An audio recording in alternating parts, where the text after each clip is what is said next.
Hello, this is an assessment in transit. That means we're moving the piano from A to B, and in transit we assess the piano for the client. And this is 1894 Steinway Model A, 6 foot 2 inches long. As well as dating from the serial number, the casting is and date is here 15/11/94, and at the back there that lettering should be blacked over the top. Here's a Model A that we're fully restoring. You see that lettering should be blacked over there, and you see all this lettering too. We take a photograph of the piano before we restore it, just to see what the lettering was like, though very often it's been restored by somebody and they haven't bothered to put the lettering back on.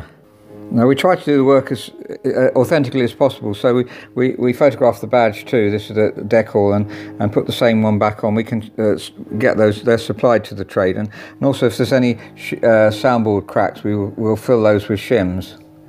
Back to the one we're restoring, you see the lettering's not blacked in. The soundboard, when you take the strings off, they will appear as cracks here, and we can shim them and see, basically every crack we'll shim. There's some dirt on the soundboard there. Now the strings, it is at concert pitch and the strings are performing well. Having said that, the tone is a bit on the dead side.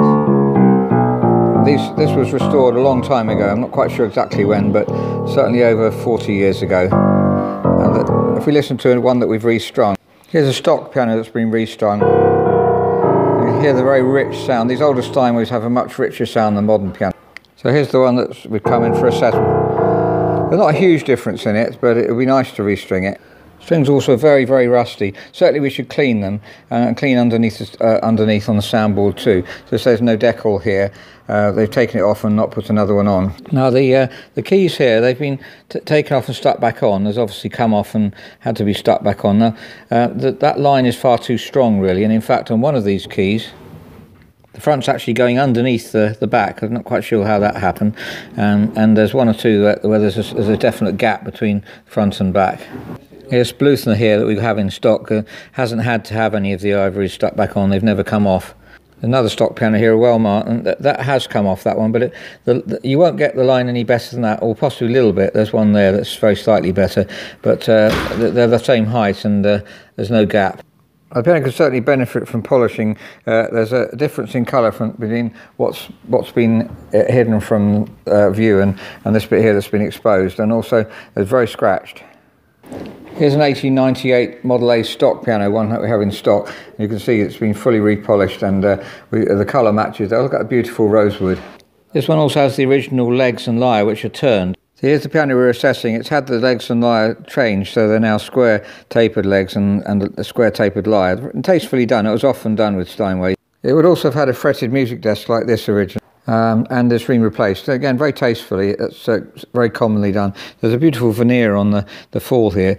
Very tempting to repolish the piano, but apart from the scratching, it's not disastrously faded or anything. Interestingly, these old Steinways have got chrome pedals, which was quite common, and it's come into fashion again now. With the Forex we sell have chrome trimmings. Now, from a musical point of view, the main thing we notice is that the tone is very, very soft, too soft. You compare that with this Bluthner. Bluthner's intrinsically soft, but it's not as soft as that. Here's another Bluthner, which is really slightly too hard. It's got new hammers on, lead toning a bit. I can see the reason why it's soft. It's been played quite a lot, and there's too much area of the hammer hitting the string. Makes it duller, doesn't bring out the overtones, and also it's soft at the end. So if you reface it, take this top layer off, it'll get more or less where it should be, though the correct thing to do ideally is to change the hammer. These are replaced hammers when it was restored, and the roller here could do with replacing too, because that gets indented. When you put a new roller on, the hammer automatically goes higher up, giving you the correct blow distance, because it shouldn't be touching the felt here, it should be about there. That will make the regulation much better, and it'll feel a lot better. Now the action rail here is very much prone to the screws go loose, because inside the wood is just dried off, and it's very, very common we have to replace these action rails. That's something that's difficult to find out whether we need to do it until we start working on it, but I don't think it needs doing on this one. We can't be certain. The problem is also that the brass splits. It's very, very common on Steinways, and a job we often have to do. It's important that these hinges are tight as well. The hinges are tight, so it could be just, if you want an economy job, just to reface the hammers. We would change hammers, shanks and rollers as a standard thing. Here's the Model A that we're restoring for a client, and you can see the hammer sits above, there's a gap between the felt and the hammer there because the roller's brought, and the roller would bring it back up on the other one. Hammer shanks and rollers is the standard job because then you get the hinges exactly the same, and the tightness of the hinge affects the touch quite considerably. See, these are Steinway hammers. You can tell that by the yellow undercovering which Renner put on the Steinway hammers. Back to the 1894 Steinway, these have been replaced, these front whale washers, and you can see underneath there's a piece of card that you use for regulating as well. Finally, checking the tuning pins, they're really tight, and it implies, actually they're very small pins, it implies that it has a new tuning block as well. And note the Model A Steinway has 85 keys, that's 2 black notes, and there's an A at the top here. This is the Bluten. The Grand Bluthers was the same age, had 88 keys, they're going up to top C.